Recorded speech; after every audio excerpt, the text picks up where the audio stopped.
చెట్లు నరికిన తర్వాత 3 జింకలు ఎటు పోవాలనా, గోపానపల్లి దిక్కు పోవాలనా, ఇంకేటన్నా ఉరకాలనా, ఎటు దిక్కు పోవాలనో అర్థం కాని జింకలను ఇవాళ రేవంత్ రెడ్డి గారు పంపించిన కుక్కలు చంపేస్తున్నాయి.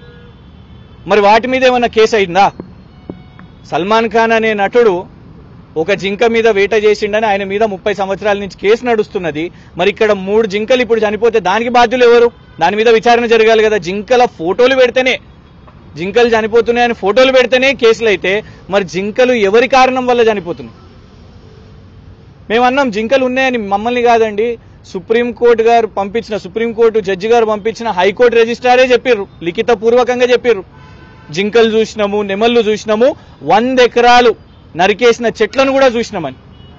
మళ్ళీ ఇంకొక అయ్యో గారు అదే ఎందుకు పెట్టినరు అని అంటే, మరి 10,000 కోట్లు ఐసిఐసిఐ బ్యాంక్ దగ్గరికి వెళ్ళి ఆల్రెడీ తీసుకున్నారు కదా, ధరలను కూడా పెంచి తర్వాత తగ్గించి 75 అని చెప్పి మళ్ళా తర్వాత 52, ఇవాళ తేడా చూసుకుంటే 10,000 కోట్లు.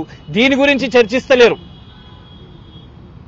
అసలు ఇది పెద్ద ల్యాండ్ స్కాము, దాని చర్చ జరగొద్దు. ఇందులో 10,000 కోట్లు ఎందుకు తగ్గినాయి?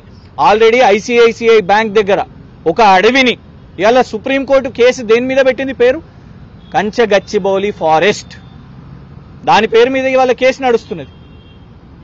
కానీ దాని గురించి మాట్లాడకుండా ఆర్టిఫిషియల్ ఇంటెలిజెన్స్ అనే అనుముల ఇంటెలిజెన్స్ చెప్పింది ఏంటంటే ఆర్టిఫిషియల్ ఇంటెలిజెన్స్ మీద చేయాలని. ఇవాళ అల్టిమేట్